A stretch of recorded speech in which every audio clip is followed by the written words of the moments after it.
the big one. Ito ay tumutukoy sa isang potential major earthquake ng estimated magnitude ay 7.2 or higher na magaganap along West Valley Fault. It's all over the news. You can do your own research. But according sa PHIVOLCS, we are not yet ready. At ang possible na casualties ay nasa 33,000. Pero according sa expert, 2004 pa itong statistics na to or itong study na to.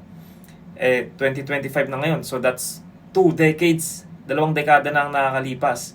Mas marami ng building ngayon, mas masikip na sa Metro Manila at sa mga karating na lugar. Yung West Valley Fault ay may history ng malalakas na earthquake every 400 years. And according sa research, ang last major movement ay nangyari noong 1658. So base sa interval na yon, magiging active ulit yung West Valley Fault and due na for another significant event. Bakit ko po ito dinidiscuss? First, these are the things that we cannot control. Tinatawag tong big one, but we have a bigger God. Siyempre, we can pray to God na itong big one na to ay wag mangyari because nothing is impossible for Him. We also need to be prepared. Alam natin yung mga nangyayari ngayon, signs yan at birth pains yan. There will be famines and earthquakes in many parts of the world. Gusto ko lang kayo i-remind na God is sovereign over the earth. Even though the ground may shake, our God remains unshaken. Yung fear po, hindi po galing sa Diyos yan. The devil, the enemy, uses fear to distract us.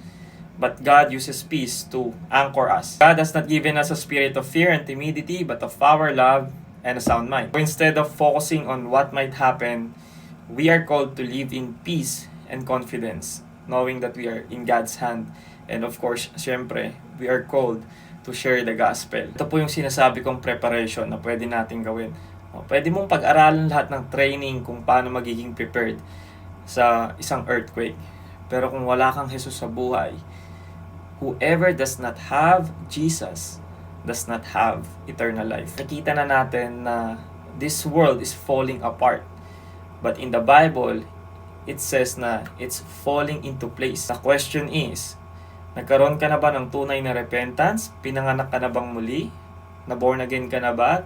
Tinanggap mo na ba si Jesus bilang Panginoon at tagapagligtas para bayaran yung kasalanan, yung penalty ng kasalanan mo na hindi mo kayang bayaran? Because that's the only way you can enter heaven. Sabi ni Jesus, no one can go to heaven except through me. Sabi niya, I am the only way to heaven.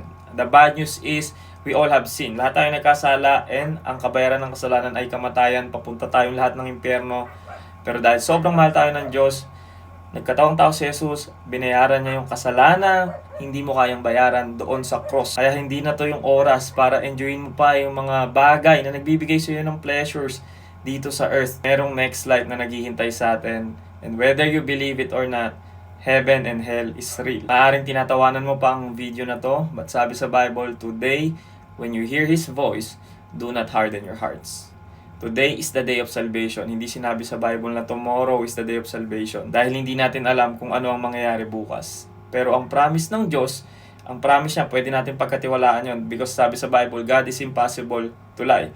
Ang promise niya, bibigyan niya ng walang hanggang buhay lahat ng tumanggap at nanampalataya kay Jesucristo. At lagi niyong tatandaan, God protects His people. If you make the Lord your refuge, if you make the Most High your shelter, no evil will conquer you, no plague will come near your home, for He will order His angels to protect you wherever you go. So it's a promise of divine protection. When we live in the shelter of the Most High, God, He covers us. Not only spiritually, but also physically. At alam nyo, kung meron po kayong relasyon, malalim na relasyon sa Panginoong Jesus, meron po kayong peace that surpasses all understanding.